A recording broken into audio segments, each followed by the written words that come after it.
नमस्ते बच्चों।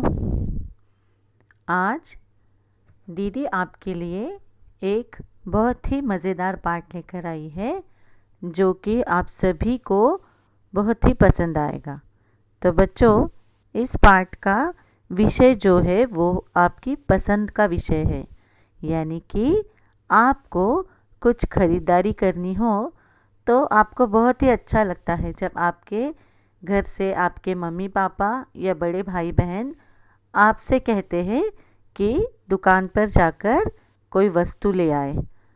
आप बहुत ही खुशी खुशी दुकान पर जाते हो और कोई भी वस्तु खरीदी करनी हो तो आप उसकी खरीदारी करते हो और आपको बहुत ही अच्छा लगता है कि ये चीज़, यह वस्तु मैंने खरीदी है।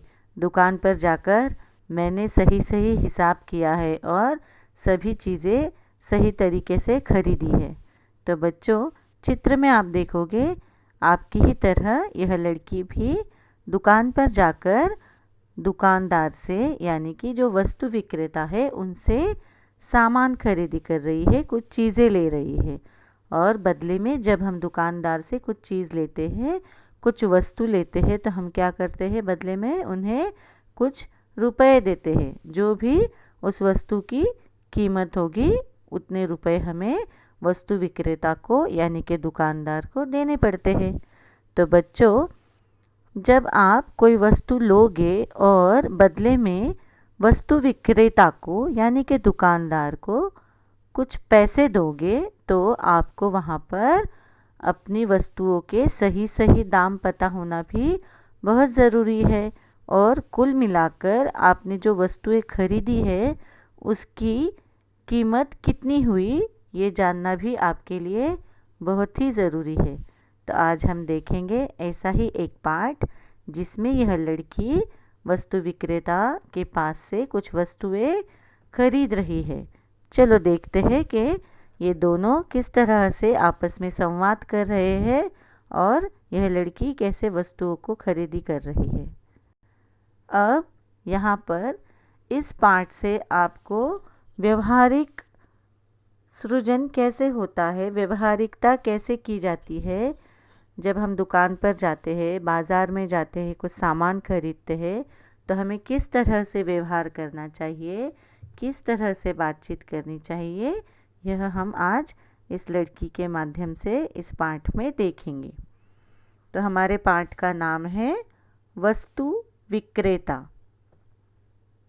इस लड़की का नाम है रूबी। रूबी: नमस्ते चाचा जी, मुझे एक रबड़, रंगीन पेंसिल और शार्पनर चाहिए। दुकानदार: नमस्ते बेटी, अभी देता हूँ। रूबी: चाचा जी, सबकी अलग अलग कीमत क्या है? दुकानदार: रबड़ और रंगीन पेंसिल प्रत्येक का दाम 2 रुपये है। शार्पनर की कीमत 5 रुपये है। तुम्हें कितनी पेंसिलें चाहिए? रूबी: मुझे एक रबड़, 10 रंगीन पेंसिल और अच्छा वाला शार्पनर दीजिए। दुकानदार: ये लो अपनी सब चीज़ें। अच्छा रूबी, अब तुम मुझे कितने रुपए दोगी? रूबी: रबड़ के 2 रुपये, रंगीन पेंसिल बॉक्स के 20 रुपये और शार्पनर के 5 रुपये हुए, तो कुल मिलाकर 27 रुपये हुए। ये लीजिए 50 रुपये का नोट। अब मुझे 23 रुपये वापस दीजिए चाचा जी। दुकानदार: शाबाश, यह लो 20 रुपये का नोट और 3 रुपये छुट्टे। रूबी: धन्यवाद, नमस्ते चाचा जी। तो देखा बच्चों, यहाँ पर यह बच्ची जो है, इसका नाम है रूबी। इसने कितनी समझदारी से दुकानदार से, वस्तु विक्रेता से चीज़ें ली और उन चीज़ों की अलग अलग कीमत क्या है यह भी पूछा। और फिर जब सभी चीज़ें लड़की ने वस्तु विक्रेता से खरीदी कर ली, तो खरीदने के बाद हर एक चीज़ की कीमत क्या है उसका उसने जोड़ लगाया और सभी चीज़ों की कीमत जोड़ने के बाद कुल मिलाकर जितने भी रुपए हुए, उस लड़की ने क्या किया, वहाँ पर 50 रुपए का नोट दिया और कुल मिलाकर जो उसके 27 रुपए हुए थे उसमें से क्या किया, लड़की ने 50 रुपए का नोट देने के बाद कुल मिलाकर उसके 27 रुपए हुए थे, तो बचे कितने थे उसके दुकानदार के पास? 23 रुपए। लड़की ने वहाँ पर हिसाब लगाया और हिसाब लगाने के बाद दुकानदार से कहा कि मेरे बाकी के जो 23 रुपए आपके पास है वो मुझे लौटा दीजिए।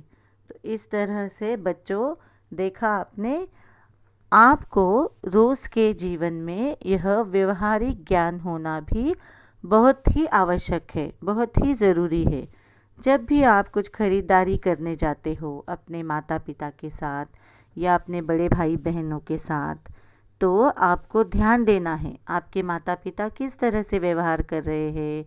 जब कुछ चीज़ें वे खरीद रहे हैं तो उन वस्तुओं के दाम सही है भी या नहीं, और जो भी दाम बताए जा रहे हैं, आप जब दुकानदार को पैसे देते हो तो आपने जो वस्तुएं खरीदी है उनके दाम और आपने जो पैसे दुकानदार को दिए हैं उनके दाम में जो फ़र्क है वह फ़र्क आपको समझ में आना बहुत ही आवश्यक है। तो बच्चों, रोज़ के जीवन में ऐसे छोटे मोटे व्यवहार आपको भी करने चाहिए। छोटी मोटी चीज़ें आप खरीदने के लिए अपने नज़दीकी दुकानदार के पास जा सकते हो और ऐसे आपको गणित के भी हिसाब लगाना वहाँ पर आप सीख सकते हो।